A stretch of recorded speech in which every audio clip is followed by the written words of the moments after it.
নমস্কার বন্ধুরা, মুখরুচি রান্নার চ্যানেলে আপনাদের সবাইকে স্বাগত জানাই।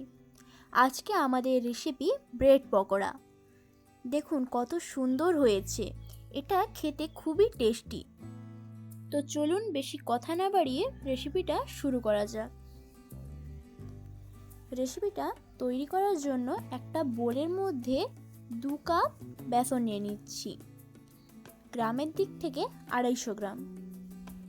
এবারে এই বেসনের মধ্যে হাফ চামচ হলুদ গুঁড়ো দিয়ে দিলাম, তারপর হাফ চামচ লঙ্কা গুঁড়ো দিলাম। এবার হাফ চামচ মৌরি আর হাফ চামচ জোয়ান দিয়ে দিচ্ছি। জোয়ানটাকে এইভাবে একটু হাতে ম্যাশ করে দিয়ে দিচ্ছি। জোয়ানটা দিলে খুব সুন্দর ফ্লেভার আসে। জোয়ানটা দিয়ে দেওয়ার পর হাফ চামচ বেকিং পাউডার আর স্বাদ অনুযায়ী নুন দিয়ে দিচ্ছি, তারপর 1 চামচ চিনি দিয়ে দিলাম। সব কিছু মশলা দেওয়া হয়ে গেলে অল্প অল্প করে জল দিয়ে ব্যাটারটা তৈরি করে নিতে হবে। জলটা একেবারে বেশি করে দিলে হবে না, অল্প অল্প জল দিয়ে হ্যান্ড উইশের সাহায্যে মাখিয়ে নিতে হবে। এই দেখুন আবারও একটু জল দিয়ে দিচ্ছি। জল দিয়ে আবার হ্যান্ড উইশের সাহায্যে মিশিয়ে নিচ্ছি।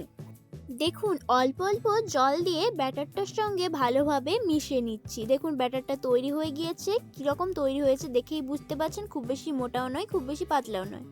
এবারে গ্যাসের মধ্যে একটা প্যানি বসিয়ে এর মধ্যে 2 চামচ তেল দিয়ে দিলাম। তেলটা একটু গরম হয়ে গেলে হাফ চামচ জিরে দিয়ে দিলাম। আজকে আমাদের স্পেশাল টিপস হিং। হিংটা দিলে খুব সুন্দর ফ্লেভার আসে। 4 ভাগের 1 ভাগ হিং দিয়ে দিলাম।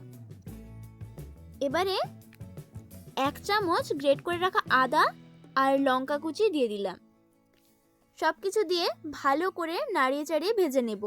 একটু ভাজা হয়ে গেলে এর মধ্যে 1 চামচ ধনে গুঁড়ো, হাফ চামচ জিরে গুঁড়ো আর হাফ চামচ হলুদ গুঁড়ো দিয়ে দিচ্ছি। সবশেষে ঝালের জন্য হাফ চামচ লঙ্কা গুঁড়ো দিয়ে দিচ্ছি। আপনারা ঝাল যতটা খেতে চান ততটাই লঙ্কা গুঁড়ো দিবেন।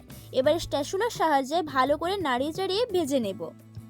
মশলাটা যতক্ষণ না কাঁচা গন্ধ চলে যাচ্ছে ততক্ষণ এইভাবে নাড়িয়ে চাড়িয়ে ভেজে নেওয়া হয়ে গেলে এর মধ্যে হাফ চামচ বিট নুন দিয়ে দিচ্ছি। বিট নুনটাকে দিয়েও মশলার সঙ্গে ভালো করে নাড়িয়ে চাড়িয়ে ভেজে নেওয়া হয়ে গেলে এর মধ্যে রেগুলার সল্ট হাফ চামচ দিয়ে দিচ্ছি। তারপর ভালো করে স্প্যাচুলার সাহায্যে নাড়িয়ে চাড়িয়ে ভেজে নিচ্ছি।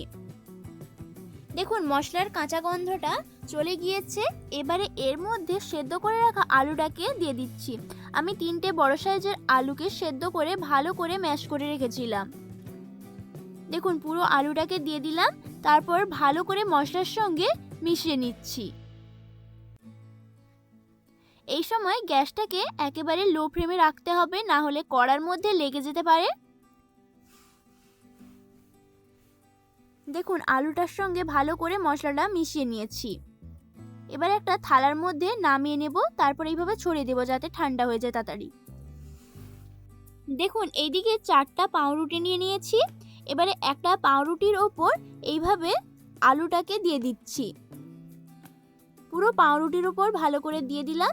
তারপর আরও একটা পাউরুটিকে নিয়ে এর উপর চাপিয়ে দিচ্ছি। তারপর এইভাবে হাত দিয়ে চেপে দিচ্ছি।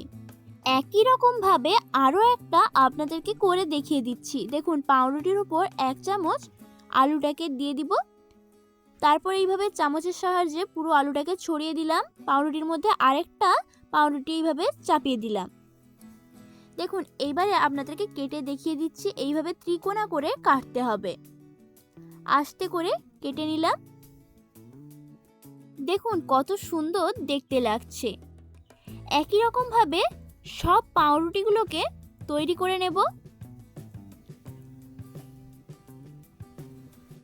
দেখুন সব পাউরুটিগুলো তৈরি হয়ে গিয়েছে।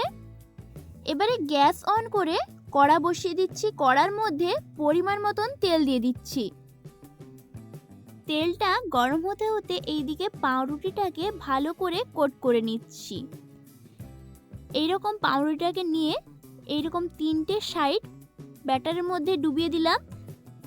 তারপর এইভাবে ব্যাটারের মধ্যে দিয়ে চেপে দিচ্ছি।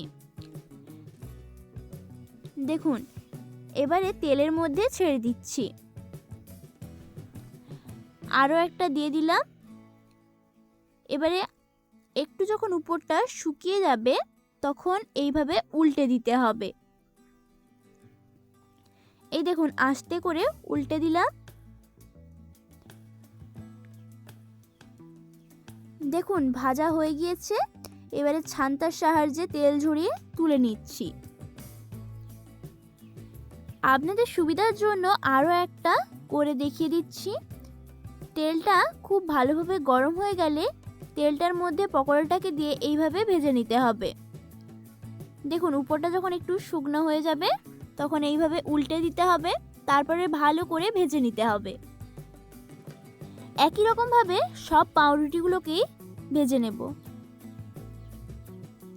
দেখুন সব পাউরুটিগুলো ভালোভাবে ভেজে নিয়েছি, দেখতে কত সুন্দর হয়েছে। আমি এই পাউরুটির পকোড়াটাকে টমেটো সসের সঙ্গে সার্ভ করছি। দেখেই বুঝতে পারছেন কত সুন্দর হয়েছে আর কত সহজেই পাউরুটির পকোড়ার রেসিপিটি তৈরি হয়ে গেল। দেখুন আপনাদেরকে ভেঙে দেখিয়ে দিচ্ছি কত সুন্দর হয়েছে।